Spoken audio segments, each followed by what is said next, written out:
Fan తీసుకొని వచ్చాడు. ఎందుకు తెచ్చాడంటే ఫ్యాన్ ఉండాలి, కొలం ఉండాలి, రెండూ పెట్టుకుంది. ఆ చర్చిలో ఫ్యాను ఈ వేడికి కాలిపోయింది. నేను వస్తానని చెప్పేసి గౌరవ పాపం అలాగే నాకు ఇచ్చింది. నైట్ నా దగ్గర ఇట్లా ఎత్తులు పెడితే నాకు ఎందుకు అంటే దర్శనం వచ్చింది. అది జాగ్రత్త అన్న, అది జాగ్రత్త అన్న. ఆయన ఏం కదా అన్నాడు, ఇంత ఎత్తులు పెట్టాడు. ఆయన పోయిన తర్వాత మళ్ళీ కింద దించాను. నాకెందుకు డౌట్ చేసి మీరు అక్కడ కూర్చోలేదు.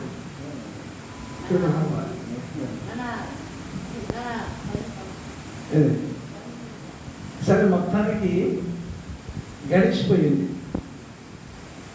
ఫ్యాన్ ఎందుకు ఇచ్చేసి ఎందుకు అనవసరంగా అంటే నాతో ఉన్నది నన్ను నవ్వుతాను. ఫ్యాన్ జాగ్రత్త పట్టుకెళ్ళాలి కదా. తను ఏం చేశాడంటే ఫ్యాన్ ఎనిమిది దైవజనులు రాత్రి కలిశారు, మరి చక్కగా ఆరాధన చేశారు. ఆయన స్వతహాగా సొంతగా దేవుడు ఇచ్చిన జ్ఞానం అన్నప్పుడు నేను ఎటు చెప్పలేక వారికి అప్పుడు చెప్పాను. అయితే ఈరోజు మరి విజ్ఞాపన ప్రార్థన ఉందయ్యా అంటే వస్తానని చెప్పా. దేవుడు నాకు ఇచ్చినటువంటి జ్ఞాపకం. ఎందుకంటే ఈ పేరు గల్లయి నర్సాపేట దగ్గర కూడా ఊరు ఉంది కదా, కోటపల్లి గురుజేపల్లి. కన్ఫ్యూజ్ అవుతాం. గురుజేపల్లి కానీ ఎర్రగొండపాలెం దగ్గర గురుజేపల్లి లేకపోతే నర్సాపేట దగ్గర గురుజేపల్లి కన్ఫ్యూజ్ అవుతూ ఉంటాం.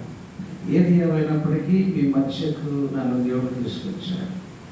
ఈ సమయం ఇచ్చిన దేవునికి, ఈ అవకాశం ఇచ్చిన మీ స్థానిక సంఘ కాపరి గారికి, కూడి వచ్చిన మీ అందరికీ,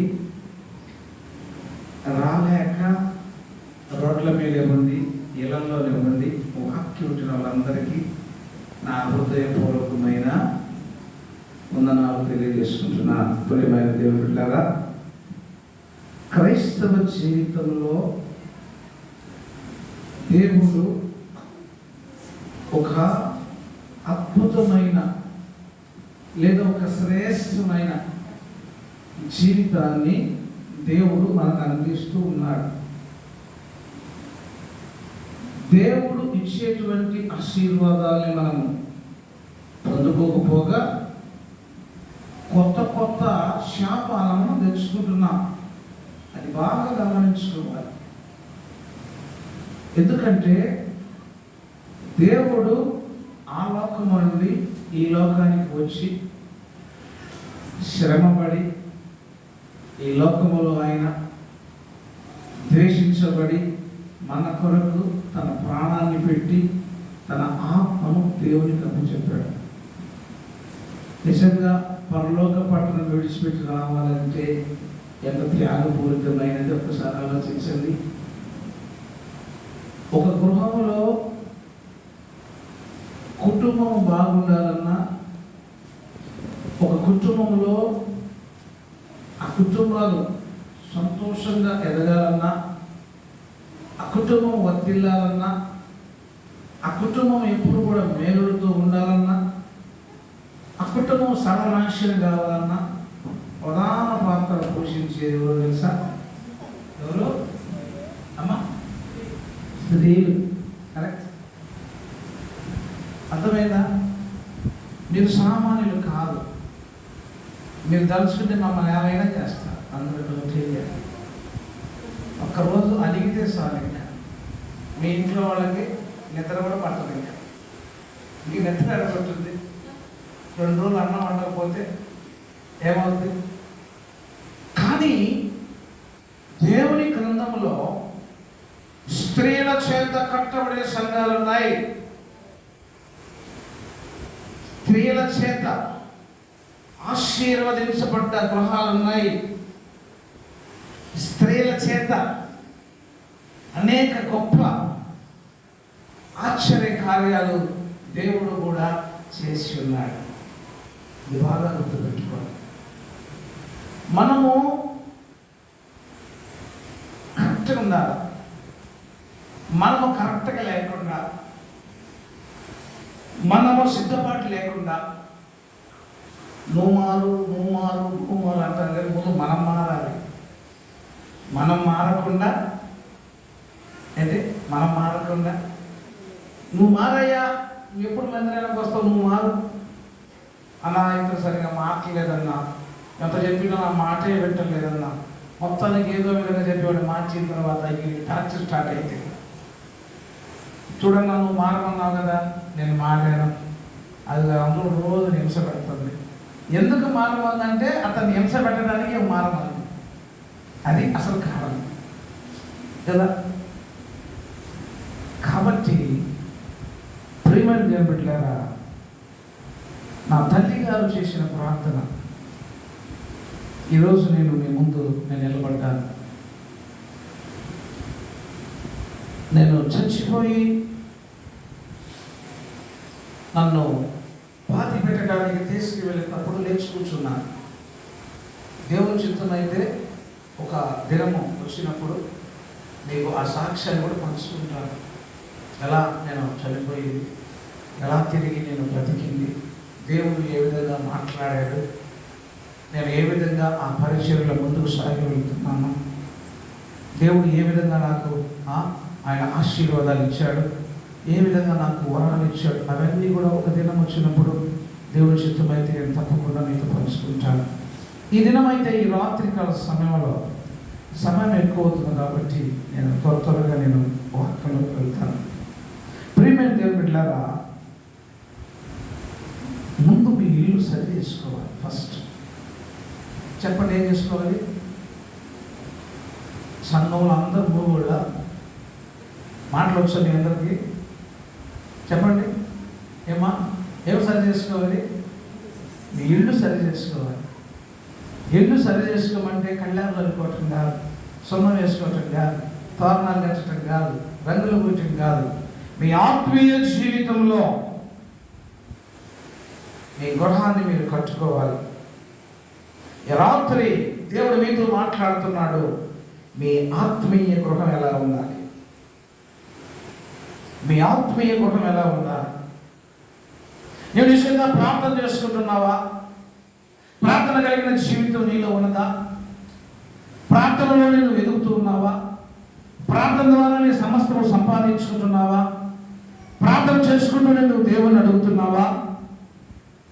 ప్రార్థన ద్వారా నీ సమస్తము జరుగుతుందని నువ్వు నమ్ముతున్నావా? ఒకసారి మీరు ఆలోచించుకోవాలి. ముందు మనము మన గృహాన్ని సరి చేసుకోవాలి. మన గృహం ఎలా ఉండాలి?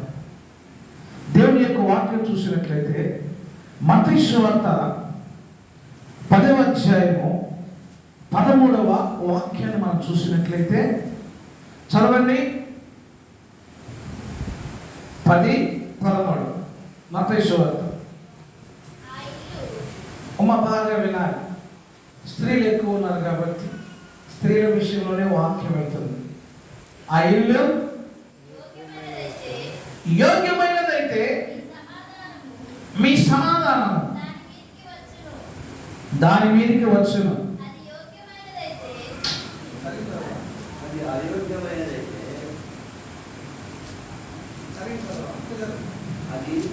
అది అయోగ్యమైనదైతే మీ సమాధానము ఏదన్నా మీకు తిరిగి వస్తుంది. ఆ ఇల్లు యోగ్యమైనదైతే, ఏ ఇల్లమ్మా? నేను క్రైస్తవురాలు అని చెప్పుకుంటున్నావు కదా, నేను ప్రార్థనా పరురాలని చెప్పుకుంటున్నావు కదా, నా కుటుంబం ఎప్పుడు సంతోషంగా ఉంటుందని చెప్పుకుంటున్నావు కదా, నిజంగా నీ దగ్గరకు దైవజనుడు వచ్చినప్పుడు, నీ కుటుంబంలోకి దైవజనుడు వచ్చినప్పుడు, నిన్ను దర్శించడానికి దైవజనుడు వచ్చినప్పుడు నీ గృహం ఎలా ఉండాలి? దేవుని వాక్యం వస్తుంది. ఆ ఇల్లు యోగ్యంగా ఉంటే, ఎవరైతే దైవజనులు, ఉదాహరణ మీ దైవజనులే మీ ఇంటికి ప్రార్థన చేయడానికి వచ్చాడు. దైవజనుడు అంటే ఆశామాష కాదు. దైవజనులు చాలా మంది కించపరుస్తూ ఉంటారు. ఆ పాస్టర్ గారా, అడిగే తెలుసురా, దైవజనులు తిట్టేవాళ్ళు కూడా ఉన్నారు తెలుసా. దైవజనులు అంటే ఆషామాష కాదు. దైవజనులు అంటే దేవుని శిష్యుడు. యేసు క్రీస్తు వారు స్వయంగా ఆయన శిష్యుల పాదాలు కడిగారు. అందుకే దైవజనుల పాదములు శుభ్రములు. అర్థమవుతుందా? అంటే దైవజనుడు ఏ ఇంటికైతే వెళ్తాడో, ఏ గృహంలో అయితే కాలు పెడతాడో, ఆ గృహంలోనికి ఆశీర్వాదాలు వస్తాయి. అర్థమవుతుందా? ఎట్లా వస్తాయి ఆశీర్వాదాలు? కాలు పెట్టగా ఆశీర్వాదాలు రావు. నీ ఉంటున్న ఇల్లు యోగ్యంగా ఉండాలి. నీ సాయంకాల సమయంలో నీ కుటుంబ ప్రార్థన ఉందా నీ ఇంట్లో? నేను పండుకున్నప్పుడు వ్యక్తిగత ప్రార్థన ఉందా నీ ఇంట్లో? సాయంత్రము 6 దాటంగానే పనికిపోయి వచ్చిన వాళ్ళు కూడా చక్కగా, టీవీ లేని వాళ్ళు కూడా టీవీ ఉన్న వాళ్ళ ఇంట్లోకి వెళ్ళి కూర్చొని ఎంత చక్కగా సీరియల్ చూస్తారు బ్రహ్మాండంగా. మధ్యకాలంలో బాపట్లలో ఒక మీటింగ్ పెట్టినప్పుడు పాపం భాష గారు సిస్టమ్ అంతా అయింది. నాకులాగే పరిచయం చేస్తాడు ముస్లిమ్స్. ఆయన ఏం చేశాడంటే ఆ మీటింగ్ పెట్టి చక్కగా పాంప్లెట్లు వేసి, పోస్టర్లు వేసి, ఒక మంచి టీం తయారు చేసి, అసలు ఆ గ్రామాలు తిరిగి మీటింగ్ టైంకి జనం లేరు. గ్రౌండ్లో ఎవరున్నారు అంటే డ్రమ్ము కొట్టేవాళ్ళు, ఒకళ్ళిద్దరు పాటలు పాడేవాళ్ళు, సేవకులు ఎవరు 9 ఎవరు లేరు. మీటింగ్ మాత్రం 6 గంటల నుంచి 9 గంటల వరకు. 6 గంటలకు స్టార్ట్ అయితే పెట్టారు. 8 అయింది, 8:30 అయింది. భాష గారు అన్నారు, అయ్యా ఏంటి ఎందుకు రావటం లేదు? కనీసం మీ సంఘస్థులైన రావచ్చు కదా, ఎందుకు రావట్లేదని. వస్తారండి. వెంటనే భాష గారు, అయ్యా మనం ప్రార్థన చేద్దాం, ప్రార్థన చేసి అయిపోయే లోపు ఎవరిని వస్తే సరే, లేకపోతే మొత్తం సర్దుకుని వెళ్ళిపోదాం. రైట్, ప్రార్థన స్టార్ట్ చేసాం. 8 గంటలు ప్రార్థన చేశారు. 8:30 ప్రార్థన స్టార్ట్ చేస్తే 10 నిమిషాలకు 9 గంటలకి ఒక 25 మంది వస్తున్నారు. చూసి ప్రభా మా ప్రార్థన బాగా విన్నారు, ఎంత గట్టి ప్రార్థన చేసాడు దైవజనుడు, ప్రార్థన చేయగల వస్తున్నారు. ఈశ్వరున్న సేవకుడు మంచి ప్రార్థనపురుడు అని చెప్పుకుంటున్నాం. కరెక్ట్గా 9:10కి గ్రౌండ్ నిండిపోయిందండి. గ్రౌండ్ నిండిపోయింది. అప్పుడు మాస్టర్ గారు అన్నారు, మాస్టర్ గారు బా ఏం ప్రార్థన నిండిపోయింది, మీ అరగంట ప్రార్థనకే గ్రౌండ్ నిండిపోయిందంటే ఆయన అన్నాడు, అదేం కాదు సార్, మా సంఘస్థులు ఇక్కడ ఉన్నవాళ్ళు మొగల రేకులు సీరియల్ చూడకుండా ఎక్కడికి బయటకు రారండి. అది 8:30 నుంచి 9 గంటల దాకా వస్తుంది. కాబట్టి ఈ సీరియల్ టైం కాబట్టి వాళ్ళందరూ ఉన్నారు. ఇప్పుడు 9 అయిపోయింది, సీరియల్ అయిపోయింది, ఇక జనం బయలుదేరారు.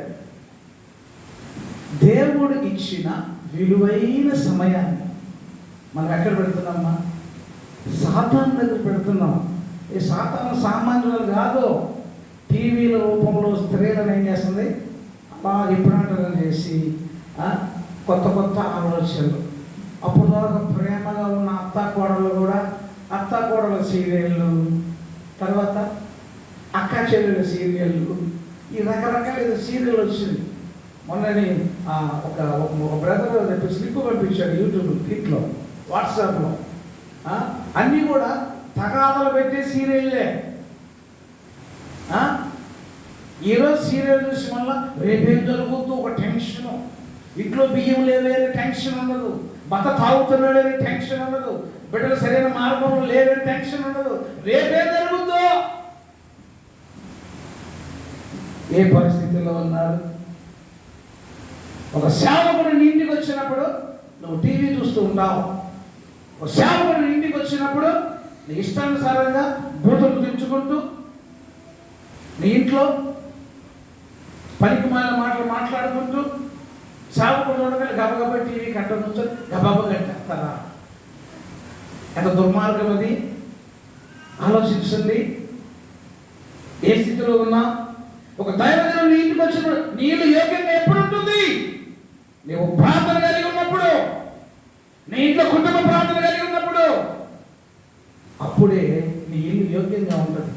ప్రార్థన కలిగిన జీవితం ఎప్పుడైతే పొందుకుంటావో, ప్రార్థన కలిగిన జీవితాలతో నీ బిడ్డల్ని ఎప్పుడైతే నువ్వు నడిపించుకుంటావో, ప్రార్థన కలిగిన కుటుంబంగా నువ్వు ఎప్పుడైతే దేవుని సన్నిధిలో నువ్వు మొరపెడతావో, నీ ఇల్లు అప్పుడు యోగ్యంగా ఉంటుంది. దైవజనుడు వచ్చినప్పుడు, చక్కగా ప్రార్థన చేసినప్పుడు, దైవజనుడు తెలియకుండానే దేవుడు నీకు ఇవ్వవలసిన ఆశీర్వాదాలు ఆ ఇంట్లో నింపి వెళ్తాడు. ఒకవేళ నువ్వు వెళ్ళినప్పుడు నువ్వు ఇష్టానుసారంగా ఉండి, ఏదో ఆయన పిలవాలి కాబట్టి పిలిచి, ఏదో ప్రార్థన చేయించుకోవాలి కాబట్టి చేయించుకొని నువ్వు కనుక ఉండి అయిష్టతగా ఉంటే, ఆయన ఎంత గట్టిగా ముక్కి ప్రార్థన చేసినా, ఎంతగా ఆయన కేకలు వేసినా, ఆయన వెంట వచ్చిన ఆశీర్వాదాలు ఆయన వెంటనే పోతాయి. గుర్తుపెట్టుకోండి, ఇల్లు యోగ్యంగా ఉందా? మీ ఇంట్లో ఉదయాన్నే లేవగానే ప్రార్థన చేస్తున్నారా? సాయంకాలం అవ్వగానే మీ కుటుంబ సభ్యులందరూ కలిసి కూర్చొని కుటుంబ ప్రార్థన చేసుకుంటున్నారా? పండుకునేటప్పుడు ఎవరైనా వ్యక్తిగత ప్రార్థన చేసుకుంటున్నారా? ఏం చేసుకోండి. ఉదయాన్నే లేచి ఏం చేస్తాం మనం? ఈ రోజుల్లో సెల్ ఫోన్లు ఎత్తుకుంటారు. కళ్ళు తెరవగానే సెల్ ఫోన్ ఏడుందా అని ఎత్తుకుంటాం. అందులో చూడాల్సినన్ని చూడాలి. చూసి చూసి చూసి ఈ మధ్య కళ్ళజోళ్ళు ఎక్కువైపోయాయి కదా, కళ్ళ డాక్టర్లు కూడా ఎక్కువైపోయాయి. ఏది వెతకాలి నీ ఇంట్లో ఉదయాన్నే అది వెతకటల్లా, ఏది చదవాలి ఉదయాన్నే అది చదవటల్లా. ఇది ఇష్టానుసారంగా ఉండి మీ అవసరాల కోసమో, లేదా మీకు వచ్చే రోగాల కోసమో, మీకున్న వ్యాధుల కోసమో, ఆ దెయ్యాల కోసం వస్తారు. దైవజనుడు ప్రార్థన చేసినప్పుడు అవి పోతాయి. మళ్ళా యథావిధిగానే జీవితాన్ని సాగిస్తూ ఉంటారు. అది కాదు, నీ ఇల్లు యోగ్యంగా ఉంటుంది. అందుకే అంటున్నాడు, నీ ఇల్లు యోగ్యమైనదైతే మీ సమాధానము ఆ ఇంటి మీదకి వస్తుందంట. స్వస్థత మీ ఇంటి మీదకి వస్తుంది, మేలులు మీ ఇంటి మీదకి వస్తాయి, దీవెనలు నీ ఇంటి మీదకి వస్తాయి, ఆశీర్వాదాలు మీ ఇంటి మీదకి వస్తాయి. నువ్వు ఎప్పుడైతే అయోగ్యంగా ఉంటావో, ఎప్పుడైతే దేవుడికి వ్యతిరేకంగా ఉంటావో, ఎప్పుడైతే దేవుడి చిత్తాన్ని తెలిసి కూడా నీవు తప్పటడుగులు వేస్తావో, ఎప్పుడైతే దేవుడి చిత్తాన్ని ఎరిగి ఉండి కూడా నీవు లోకానుసారంగా నడుస్తావో, ఎంత ప్రార్థన చేసినా ఆ ఇల్లు యోగ్యంగా ఉండనే ఉండదు. అందుకే ప్రియమైన దేవుని బిడ్డలారా, ముందు మన ఇల్లు యోగ్యంగా ఉండాలి. యోగ్యమైన జీవితం మనం జీవించాలి. నీ ప్రవర్తన యోగ్యంగా ఉండాలి, నీ మాటలు యోగ్యంగా ఉండాలి, నీ నడత యోగ్యంగా ఉండాలి, నీ తలంపులు యోగ్యంగా ఉండాలి, నీ ఆలోచన యోగ్యంగా ఉండాలి.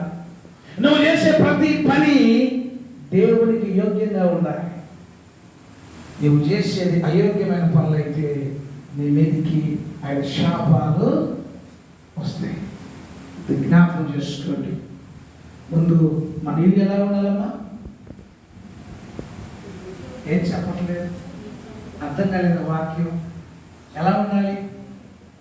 యోగ్యంగా ఉండాలి. అంతేనా? తినొచ్చారా, తినకుండా వచ్చారా, తొందరగా వదిలిపెట్టి వెళ్ళిపోతాం సార్ మేము చక్కగా అనుకుంటున్నారా? ఎట్లా ఉండాలమ్మా ఇల్లు? యోగ్యంగా ఉండాలి. House should be perfect. ఇల్లు యోగ్యంగా ఉండాలి. రెండో చూసినట్లయితే 2వ సమూయేలు గ్రంథము 6వ అధ్యాయము 11వ వచనం చదవండి ఒకసారి. God's presence in the house should be there. బాగా వినాలి. ఏంటంట? యెహోవా మందసము 3 నెలలు గిత్తీయుడను ఒబేదెదోము ఇంటిలో ఉండగా, ఒబేదెదోము అతని ఇంటి వారినందరినీ ఆశీర్వదించెను. ఏముందమ్మా? గిత్తీయుడను ఒబేదెదోము ఇంటిలో ఉండగా, అతను ఒక సైనికుడు. ఒక సమయం వచ్చినప్పుడు మందసం విషయంలో అది పడబోయినప్పుడు అక్కడ ఒక అతను చెయ్యి అడ్డం పెట్టినప్పుడు దేవుడు అక్కడ అతన్ని మొత్తినప్పుడు చనిపోతాడు. భయపడి దావీదు గారు ఆ మందసాన్ని గిత్తీయుడకు ఒబేదేదేము ఇంటిలో పెట్టాడు. కేవలము దాని వినాల 3 నెలలే ఉందంట మందస్సం. తెలుసా మీకు మందస్సం తెలుసా? ఎప్పుడన్నా బొమ్మను చూసారా? మందస్సం బొమ్మ ఏమ్మా చూసారా? మందస్సం అంటే తుమ్మకర్రతో చేస్తారు. తుమ్మకర్రతో తయారు చేయబడినటువంటి ఒక పెట్టెలాగా ఉంటుంది. దాని మీద బంగారముతో తాపడం పెడతారు. ఇప్పుడు ఈ గోడ చక్కగా ఉంది, చక్కగా షైనింగ్, కానీ లోపల ఏముంది? ఇటుకలు ఉన్నాయి. ఇటుకలు కనరావట్లే మనకేం కానొస్తుంది? పైన ఉన్నటువంటి కలరే కానొస్తుంది, చక్కగా వైట్ కలర్ కానొస్తుంది. అట్లాగే ఆ మందస్సం కూడా చూడగలనే చక్కగా బంగారం కానొస్తుంది, చక్కగా డిజైన్స్ కానొస్తాయి, దేవతలు కానొస్తాయి, వాటి మీద బొమ్మలు కానొస్తాయి. కానీ లోపల తుమ్మకాలతో చేయబడింది మందస్సం. ఇప్పుడు ఆ మందస్సంలో ఏముంది అంటే ఆ మందస్సంలో 3 భాగాలు ఉంటాయి. ఒక భాగంలో మన్నా కలిగిన పాత్ర ఉంటుంది. ఏముంటుందమ్మా? ఇప్పుడు నేను వాక్యం సప్లై చేసినప్పుడు నేను అడిగినప్పుడు మీరు రిప్లై ఇవ్వలేదు అనుకోండి, నాకు స్పిరిట్ పనిచేయదు. మీ పని మీరు చెప్పుకోండి, మా మేము నిద్రపోతామంటే నేను చేసేది ఏం లేదు. అర్థమవుతుందమ్మా? మందస్సంలో ఎన్ని భాగాలు ఉంటాయి? 3 భాగాలు ఉంటాయి. మొదటి భాగంలో మన్నా కలిగిన పాత్ర పెట్టింటుంది. ఆ రెండవ దానిలో తెలుసా? రెండవ దానిలో చిగురించిన అహరోను కర్ర ఉంటుంది. మూడవ దాంట్లో నిబంధన పలకలు ఉంటాయి. అర్థమవుతుందా? ఈ 3 ఆ మందస్సంలో ఉంటాయి లోపల. వాటి గురించి ఎక్స్ప్లెయిన్ చేసుకుంటూ పోతే ఒక గంటన్నర పడుతుంది. ఇప్పుడు మన సబ్జెక్ట్ అది కాదు. ఇప్పుడు ఈ మందస్సము ఒబేదేదేము ఇంట్లో ఉన్నప్పుడు 3 నెలలు ఉన్నప్పుడు అద్భుతంగా ఆశీర్వదించబడ్డాడు. మరి ఒక చోట రాసి ఉంటుంది, ఒబేదేదేము వారి ఇంటి వారినందరినీ ఆశీర్వదించు.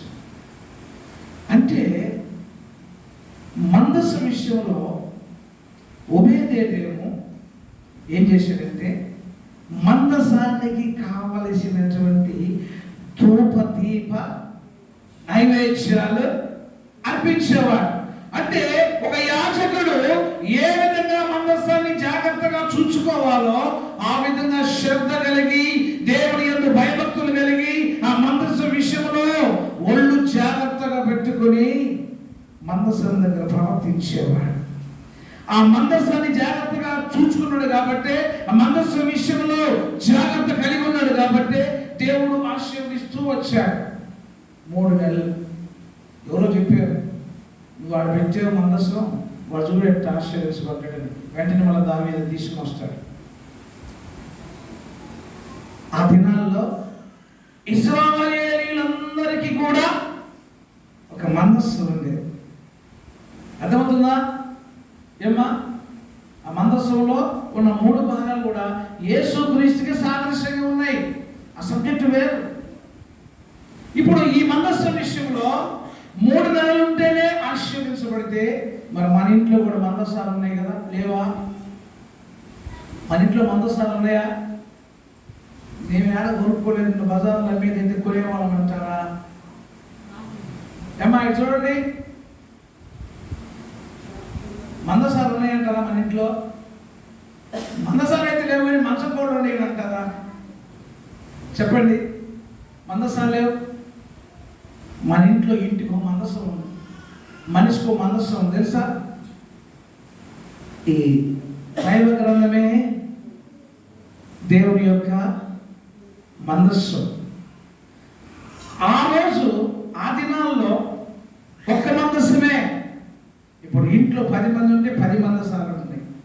మరి మందస్సులో ఒబేదేదోము ఇంట్లో మరి 3 నెలలకు ఆశీర్వదించబడితే చూస్తే సంవత్సరాలు మన ఇళ్ళల్లో ఉంటున్నాయి కదా, మరి మనం ఎందుకు ఆశ్రయించబట్టలేదు?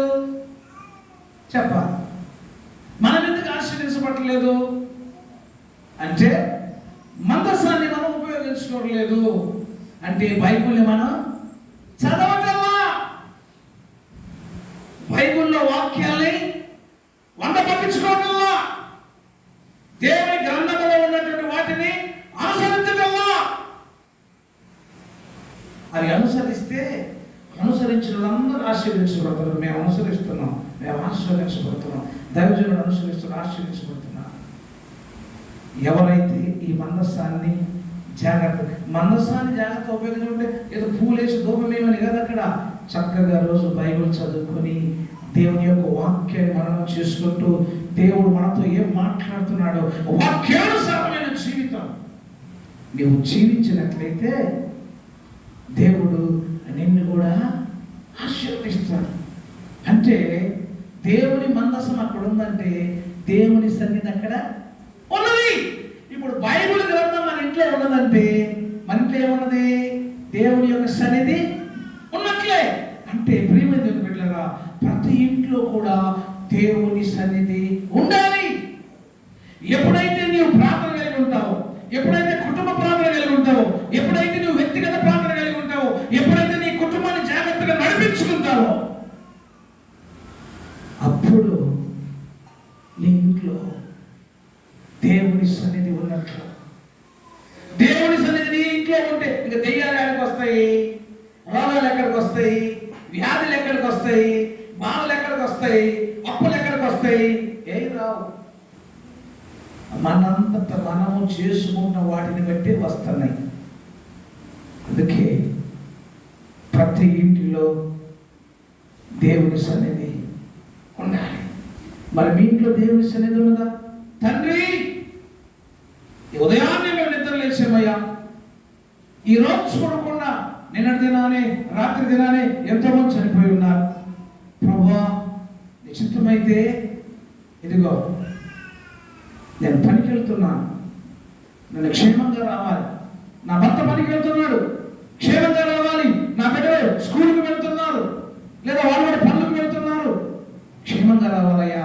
మేమందరం క్షేమంగా వచ్చి సాయంకాలం మేమందరము కుటుంబం కలిసి ఆరాధించాలని నువ్వు ప్రార్థన చేసుకుంటే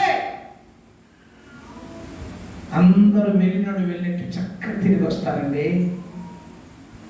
సాయంకాలం రాగానే కుటుంబ ప్రార్థనలో, తండ్రి మమ్మల్ని అందరినీ క్షేమకరంగా మళ్ళీ గృహం తెచ్చావయ్యా, నీకు వందనాలయ్యా. ఇదిగో ప్రభువా, నిన్ను మేము ఆరాధిస్తున్నాం, కీర్తిస్తున్నాం, గణపరుస్తున్నాం. రాత్రి మళ్ళీ మేము పండుకుంటున్నామయ్యా. చిత్తమైతే మంచి నిద్ర అయ్యా. ఉదయాన్నే ఒకడు లేపే పని, ఒకడు నీవే మమ్మల్ని నిద్ర లేపయ్యా. నీ చిత్తమైతే మరొక దినం చూడడానికి మాకు అవకాశం అయ్యా అని ప్రార్థన చేసుకుంటే దేవుడు చక్కగా మంచి కళలు ఇస్తాడు, మంచి దర్శనాలు ఇస్తాడు, చక్కటి రోజు మళ్ళా చూడటానికి అవకాశం ఇస్తాడు. అట్లా కాకుండా ఇష్టానుసారంగా మీరు లోకానుసారమైన వాటి విషయంలో మీరు ఆయాసపడుతూ, లోకానుసారమైన వాటి విషయంలో తల మునకలై ఉంటూ, మీరు దేవునికి ఇష్టలుగా కాక దేవునికి అయిష్టులుగా ఉంటూ, దేవునికి వ్యతిరేకమైన పనులు చేసుకుంటూ, ఏ సమయాన్ని పనుకోవాలో పండుకోకుండా, ఎప్పుడో అర్ధరాత్రులు 12 గంటలకు 1 గంటలకు పడుకుంటా, ఎప్పుడో లేగవాలని ఎట్లా లెగుస్తాం?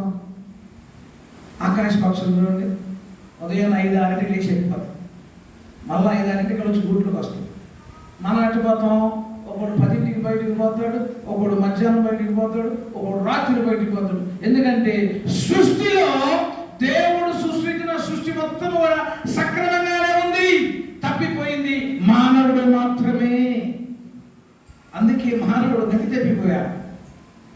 అందుకే నైట్ డ్యూటీలు, పగల డ్యూటీలు, ఓటీ డ్యూటీలు కదా. ఆలోచించండి ప్రేమ దేవుని బిడ్డలారా, దేవుని సన్నిధి నీ ఇంట్లో ఉండాలంటే నీ ఇంట్లో ప్రార్థన ఉండాలి. ఎప్పుడైతే నీ గృహంలో ప్రార్థన ఉంటుందో ఆ గృహము వర్ధిల్లుతుంది, ఆశీర్వించబడుతుంది. దేవుని సన్నిధి మన ఇంట్లో ఉంటే, అవునా కదా? పైగా దేవుడు కూడా చాలా వీక్నెస్ పరుడే. ఆయన కూడా ఒక్కొక్కడికి ఒక వీక్నెస్ పాయింట్ ఉంటుంది. ఏసై కూడా ఒక వీక్నెస్ పాయింట్ ఉంది. ఏం తెలుసా? ఏమ్మా ఆయన కూడా కొన్ని వీక్నెస్ ఉంది. ఏంటంటే ఎక్కడ ఇద్దరు ముగ్గురు చేసి ప్రార్థన చేస్తే అక్కడ వస్తారన్నాడు అంతే. ఒక పొరపాటు ముగ్గురు ఏసయ్యా వచ్చి కూర్చుంటాడు. కానీ అదే వీక్నెస్ ఆయనకి, అవునా కాదా?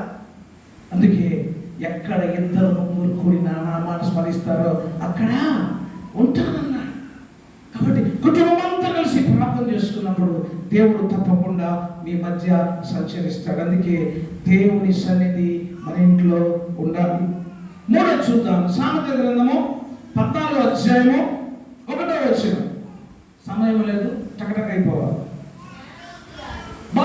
జ్ఞానవంతురాలు తన ఇల్లు కట్టును, మూఢురాలు తన చేతులతో తన ఇల్లు ఓడబెరకును. చాలు.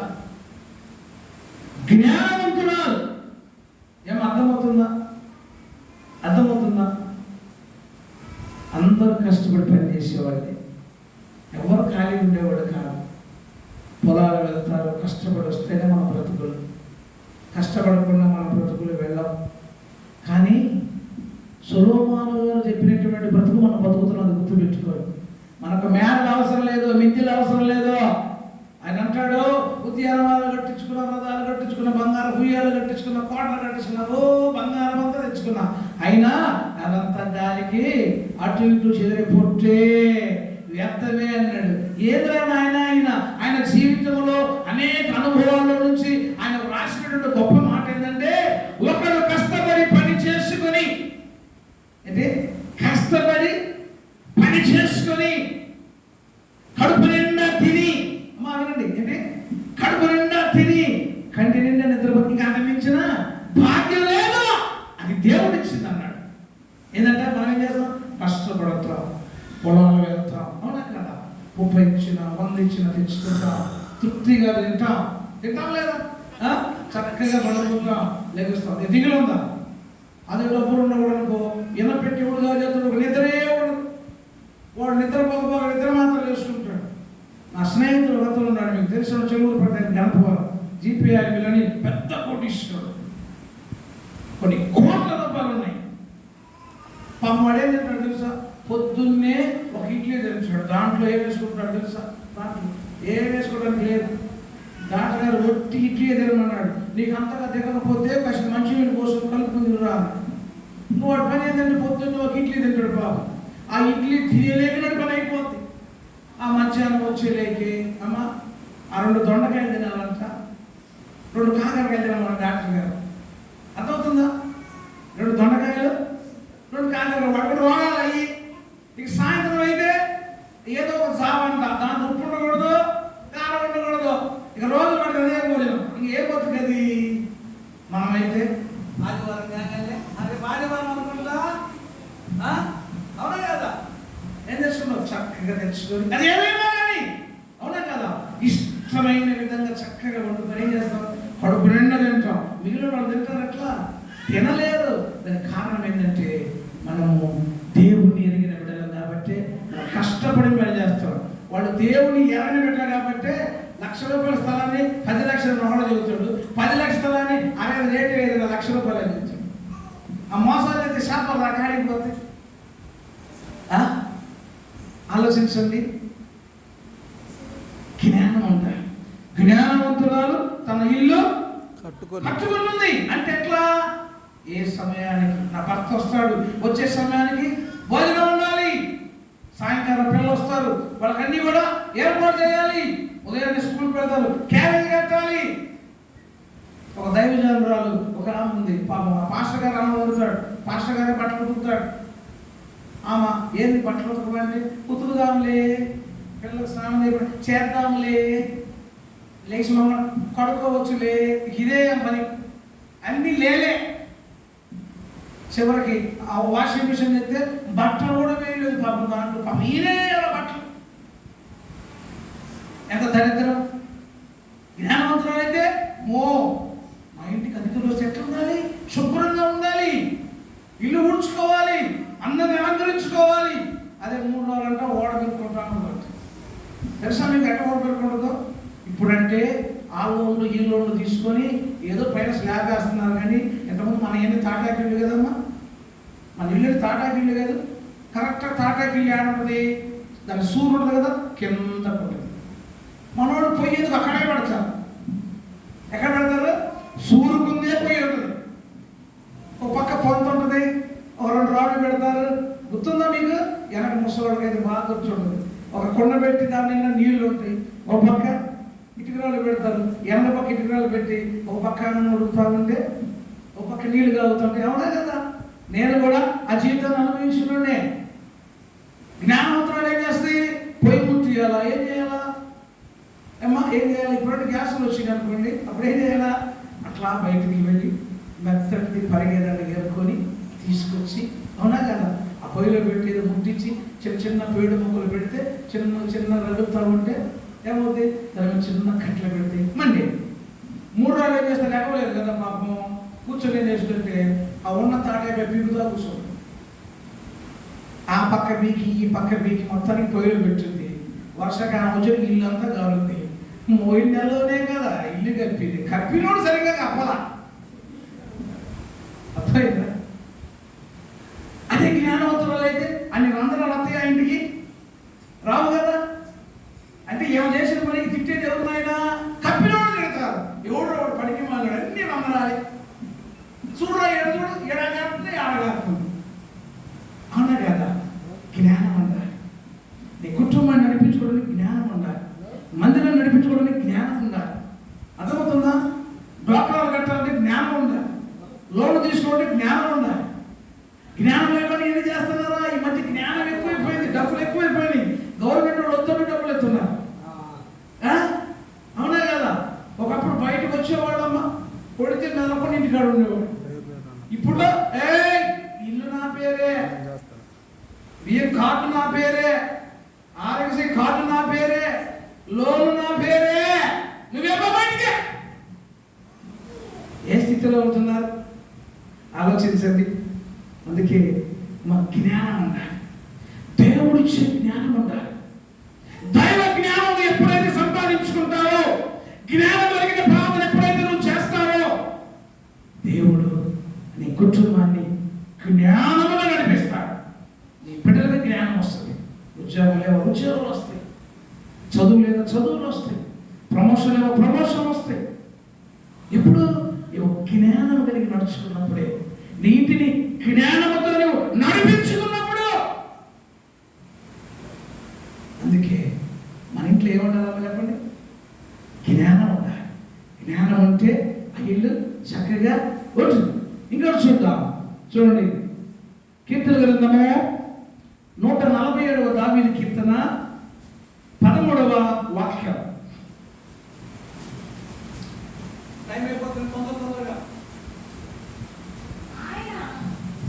ఆయన నీ గుమ్మముల గడియలు బలపరచి ఉన్నాడు. ఏమంటా? నీ పిల్లలను ఆశీర్వదించి ఉన్నాడు. నీ గుమ్మముల గడియలు బలపరచి ఉన్నాడు. నీ ఆత్మీయ జీవితంలో నీ హృదయం అనే తలుపుకి సక్రమంగా గడి ఉన్నదా? ఇల్లు కట్టుకున్నారనుకున్నాము బ్రహ్మాండంగా, తలుపులు లేకపోతే ఏమవుతుందమ్మా? అట్లా మనం బజారు పోయొచ్చేలేకే, అట్లా బజారు పోయొచ్చేలేకే ఎట్లా సామాన్లు. ఇందాకే మేము మల్లాపాలెం ఆ కొండ పెట్టినప్పుడు ఎవరో ఫోన్ చేశారు మాస్టర్ గారికి. అలా ఎవరు అన్న కొడుకు ఎవరు చేసి, అన్న రాత్రి ఎవరో నీ కొట్లో నుంచి ఏంటి చక్కలు తీసుకెళ్ళిపోతున్నారన్నా, రాత్రి మేము చూసామన్నా. అయ్యా జాగ్రత్త, ఎన్ని టేక్ చక్కలు. ఏంటంటే దానికి ఏముంది? చక్కగా మనిషి పోయడానికి మార్గం ఉన్నది. అదే నీ ఇంటికి నువ్వు చక్కగా పని చేసి గడేసి స్నానం వేసుకుంటే ఎవరైనా ఇంట్లోకి వస్తారా? రాదు కదా. అవునా కదా? ఎప్పుడైతే నీ ఆత్మీయ జీవితంలో నీవు క్రీస్తనే గొళ్ళెం, క్రీస్తనే తలుపు, క్రీస్తనే తాళపు చెవి దగ్గర ఉంటుందో ఏ సాతానుడి హృదయంలోనికి రాడు. గుర్తుపెట్టుకోండి. ఎందుకంటే ప్రార్థన చాలా విలువైనటువంటిది, చాలా శక్తి కలిగినటువంటిది. ఉదాహరణకు ఇప్పుడు మీ మందిరమే ఉన్నది, తలుపు ఉన్నది. ఇప్పుడు తలుపు తీయడం అది పగలగొట్టాలా? ఏమా పగలగొట్టాలా? లేదు కదా. దానికి ఏముంటుంది? ఒక గడి ఉంటుంది, దానికి తాళపు కప్పు ఉంటుంది, తర్వాత తాళపు చెవులు. ఇప్పుడు తలుపు తీయాలంటే చక్కగా తాళపు చెవులు అట్లా తీయగానే చక్కగా గడి తీస్తే అది ఎంత పెద్ద తలుపు అయినా ఓపెన్ అవుతుంది. అట్లాగే ఆత్మీయ జీవితంలో ఒక చిన్న ప్రార్థన పరలోకపు ద్వారాలు తెరుస్తుందంట. అర్థమవుతుందా? ఒక చిన్న ప్రార్థన ఏం తెలుస్తుందమ్మా? పరలోకపు ద్వారాలు తెరుచుకుంటాయి. అందుకే నీ ఆత్మీయ జీవితానికి క్రీస్తు అనే తలుపులు చాలా ప్రాముఖ్యమైనటువంటి, క్రీస్తు అనే గడి చాలా ప్రాముఖ్యమైనటువంటి. ఎప్పుడైతే నువ్వు ప్రార్థననే ఆయన నీ దగ్గర పెట్టుకుని ఉంటావో నీ ఇంటికి ఎప్పుడు కూడా భద్రత ఉంటుంది. అలా కాకుండా సాతాను బంధకాలు కలిగిన జీవితాలతో కనుక నీవు ఉంటే నీ ఇంటికి భద్రత ఉండనే ఉండదు. మరి ఇక్కడ చూద్దాం, యోగా సువార్త 30:42 చూస్తున్నట్లయితే అక్కడ యేసుక్రీస్తు వారు అనేక సార్లు ఆ మార్త ఆ మరియా ఇంటికి వెళుతూ వస్తూ ఉంటాడు. ఆ దారిలో వెళ్ళినప్పుడల్లా అయితే మార్త ఏమో అనేకమైన పనుల విషయంలో ఆమె కలిగి ఉన్నది. కానీ మరియమ్మ మాత్రం ఏం చేసిందంటే యేసయ్య పాదాల దగ్గర కూర్చొని ఆయన చెప్తున్న ఆ మాటలు వింటూ ఉన్నప్పుడు ఆ మార్తను చూసి కోపం వచ్చింది.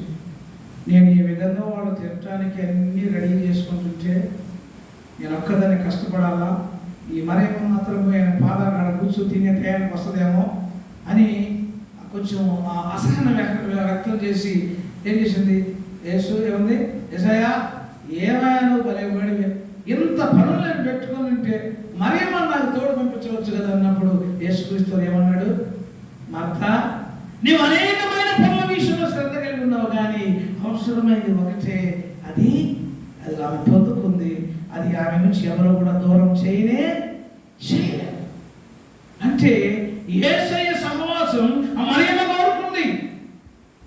అందుకే మన కుటుంబంలో కూడా మనము కూడా ఎప్పుడు కూడా దేవుని సహవాసంలోనే ఉండాలి. నువ్వు అన్నం తిన్నా ప్రార్థన చేసుకోవాలి, నువ్వు బయటికి వెళ్ళినా ప్రార్థన చేసుకోవాలి, నువ్వు ఏది తలంచుకున్నా నువ్వు ప్రార్థన చేసుకోవాలి. నువ్వు ఏది ప్రార్థన చేసి నీవు సిద్ధంగా ఉంటావో, నువ్వు ఏదైతే ప్రార్థన చేసి నువ్వు ఏది చేయాలనుకున్నావో చేస్తావో అది సక్సెస్ అవుతుంది. ప్రార్థన చేయకుండా అన్ని పోగొట్టుకుని వచ్చి పాస్టర్ దగ్గరకు వచ్చి ఏడుస్తూ ఉండే ఉపయోగమే ఉంది? ఆలోచించండి ప్రేమ దేవుని బిడ్డలారా. అంతేకాదు మన గృహంలో ఎప్పుడు కూడా ఉత్సాహ సునాదం ఉండాలంట. కీర్తన గ్రంథం 118:15 ఉంటుంది. చూడండి అక్కడ కీర్తన 118:15 ముగింపులోకి వస్తున్న టైం లేదు, 10 అవుతుంది.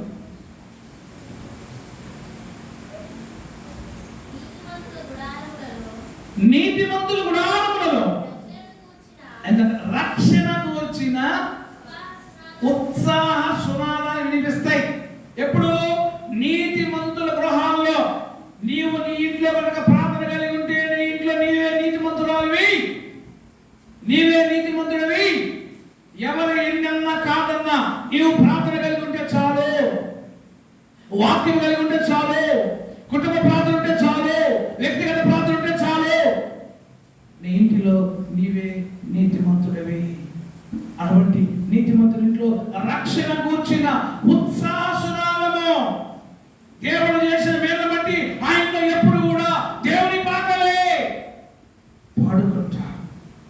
ఒకవేళ టీవీ పెట్టినా చక్కగా దేవుని వాక్యమే పెట్టుకుంటారు.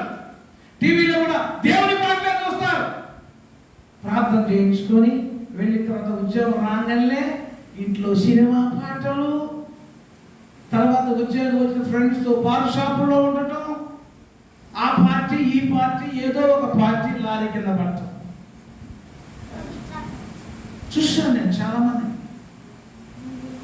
దైవజనుల దగ్గర ప్రార్థన చేయించుకుని వెళ్ళి ఉద్యోగం సంపాదించుకున్న తర్వాత దైవజనుడికి కూడా ఒక మాట చెప్పకుండా, ఉద్యోగస్తులకు చెప్పకుండా, ఫ్రెండ్స్తో కలిసి చక్కగా నాకు ఉద్యోగం తావు తిరుగుతూ ఇంకా జాయిన్ అవ్వడు కాదా, ఇంకా 4 రోజులు జాయిన్ అవుతాను, 20 అడిగిన బట్టాడు.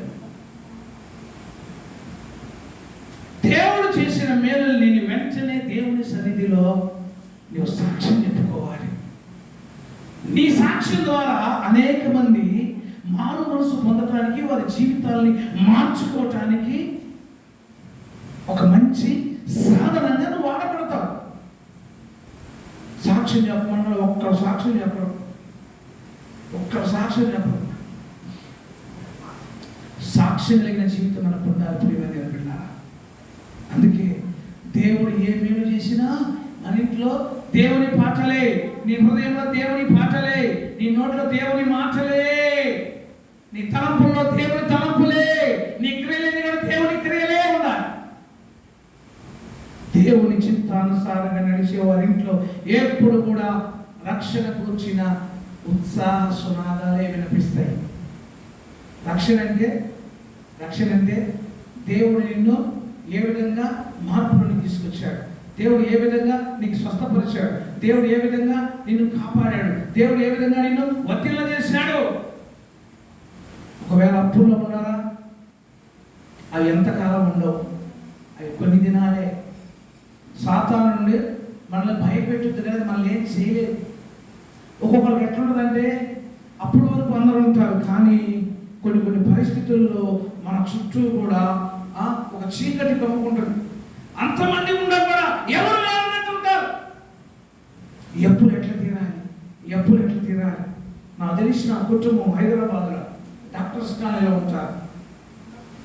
35 లక్షల అప్పు. రాత్రి చచ్చిపోవాలనుకొని వాళ్ళు భార్యాభర్తలు ఇద్దరు కూడా చనిపోవటానికి ఇంట్లో అపార్ట్మెంట్స్లో ఉరి వేసడానికి సిద్ధంగా ఉన్నారు.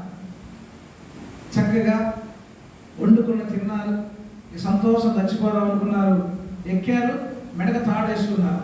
మేము అనుకోకుండా ఆ డాక్టర్స్ కాలనీలో అపార్ట్మెంట్స్కి వెళ్ళినప్పుడు దేవుడు ఎందుకో 118 అపార్ట్మెంట్కి తలుపు పట్టుకున్నాడు, వెళ్ళి ప్రార్థన చేయమన్నాడు. మేము తలుపు కొడితే 1/2 గంట బయటకు వచ్చేవాడు.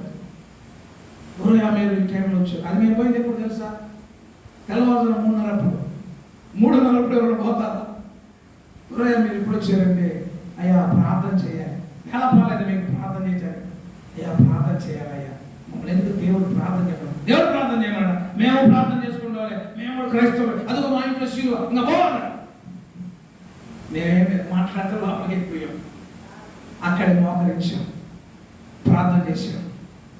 4:30 ప్రార్థన చేసాం. 3:30 నుంచి 4:30 ప్రార్థన చేసి లేచి, అయ్యా ఇల్లు వస్తావయ్యా, మరి మాకు దేవుడు ఎందుకు చెప్పాడు ప్రార్థన చేయమని చెప్పి మేము బయటకు వచ్చిన తర్వాత మళ్ళా వాళ్ళు ఆలోచించి ఎందుకు వచ్చారు, ఎందుకు వీళ్ళు ప్రార్థన చేసిపోతున్నారు అని కాసేపు ఆలోచించి మరలా వెళ్ళి మరలా ఎక్కి మరలా మెడకి మళ్ళీ తాడు పెట్టుకున్నాం. దగ్గర 6 అయింది, తెల్లారు 6 అయింది. తెల్లారు చచ్చిపోవాలా, ఉరేసుకు పోయారు. మళ్ళా తల్లి పేరు వచ్చారు. వాళ్ళు ఉరేసుకున్న అనుభవం కూడా, మళ్ళీ వాళ్ళు వచ్చారు సార్, వాళ్ళని చూసి మళ్ళీ మనం చనిపోదామని చెప్పేసి వాళ్ళు మరలా ఆ కిందకి దిగి వచ్చినప్పుడు ఒక పోస్ట్ వచ్చిందంట, ఒక కవర్ వచ్చింది, ఇట్లాంటి కవర్ ఒకటి వచ్చింది, పొడుగు కవర్. సందర్భం పెట్టారు, ఏదంటే ఏమయ్యా ఏదో మరి కవర్ వచ్చింది, ఇది నిన్న ఇవ్వాల్సింది మేము ఇవ్వలేకపోయాము అని చెప్పేసి, మేము లెక్క చెప్పాలి కాబట్టి మేము పొద్దున్నే వచ్చాము అని చెప్పేసి ఇచ్చిన తర్వాత ఆ కవర్ తీసుకొని మళ్ళా కింద పడేసి మళ్ళీ ఎక్కి మళ్ళీ మెడకు తాడేసుకున్నాం. తాడేసుకున్న తర్వాత ఈ యజమానురాలికి ఆ కవర్ మీద ఎందుకు చూపడిందంట. ఎంత కవరు, వాడేవాడు వచ్చాడు, కవర్ ఇచ్చాడు, వెళ్ళిపోయాడు. ఆ బరువు పడేది కవర్, మామూలుగానే ఉంది కవర్ అంతే. ఏంటి కవరు అని 2 నిమిషాలు అట్లా చూసి ఆ కవర్లో ఏదో చూసి చచ్చిపోవాలి అని వాళ్ళు దిగి వచ్చి ఆ కవర్లో ఏదైనా చించి చూస్తే కళ్ళ మీద నీళ్లు కారుతాయంట. సూపర్ కళ్ళ చూసుకొని ఆ కళ్ళలో పెట్టుకుంటే దాని మీద ఏముందండి 35 లక్షల రూపాయల చెక్. ఎంత? 35 లక్షల రూపాయల చెక్. వాళ్ళ అప్పు ఎంత?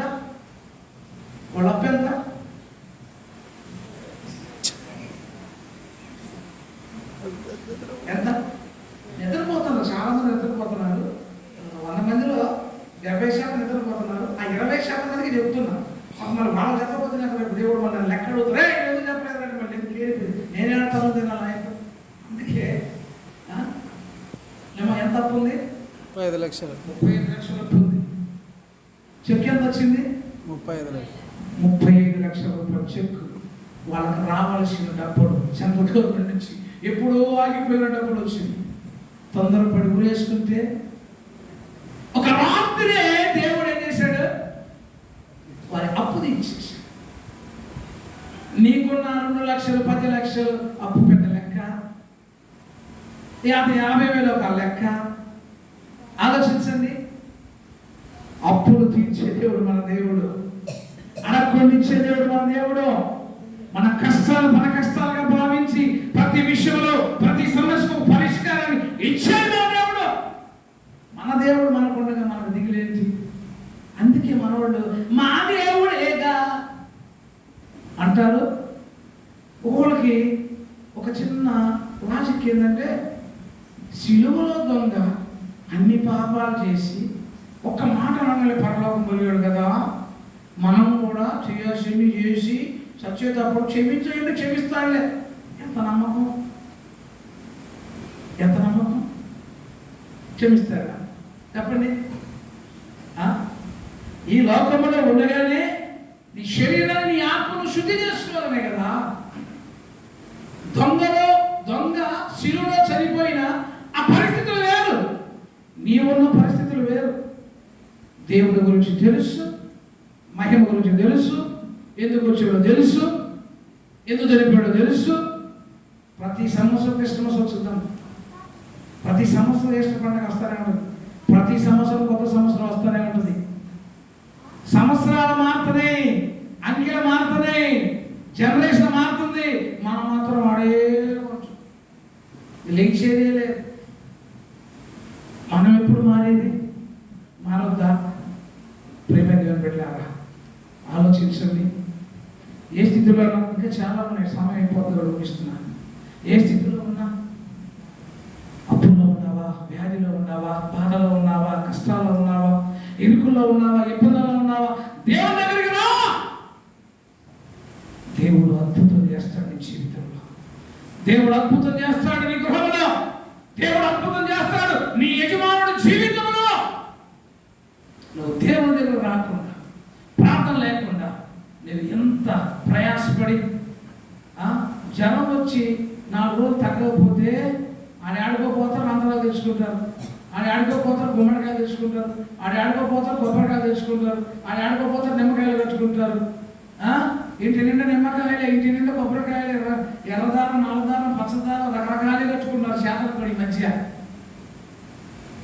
ఇంటి నిండా పెళ్లి చేయాలంటే నా వ్యాపారానికి అడిగి పోవాలి, వాడు ముహూర్తం చెప్తే అప్పుడు పాస్టర్ గారి దగ్గర వచ్చి మా కార్డు ఏంటే కావాలి. మన పేరు మాత్రం మేము చాలా క్రైస్తవులు, భక్తిపరులు అని చెప్పుకుంటారు. ఏ స్థితిలో ఉన్నాం? మీకులాగా ఒక పిల్లవాడు దెయ్యం పడితే అన్న వీళ్ళు చూశారంటే ఇది ప్రార్థన పోయేది కాదులే అన్నా. ఆ మాట 2వ రోజే ఆ ఇంట్లో ఉన్న ఏదో ఒక కొమ్ము గుమిందా, దెబ్బకి లేచి కింద పడి. దేవుడి సరికి మనం వస్తున్నప్పుడు దేవుడి మీద మనకు నమ్మకం ఉందా? కాబట్టి ప్రేమ దేవుని పెట్టారా, మన గృహాన్ని మనం కాపాడుకుందాం, మన గృహం యోగ్యంగా పెట్టుకుందాం, మన గృహంలో దేవుని సన్నిధిని ఏర్పాటు చేసుకుందాం, మన గృహంలో జ్ఞానాన్ని పెట్టుకుందాం, మన ఇంటికి భద్రతను ఏర్పాటు చేసుకుందాం, మన గృహానికి దేవుని సహవాసాన్ని ఇచ్చుకుందాం. మన గృహంలో ఎప్పుడు కూడా ఉత్సాహం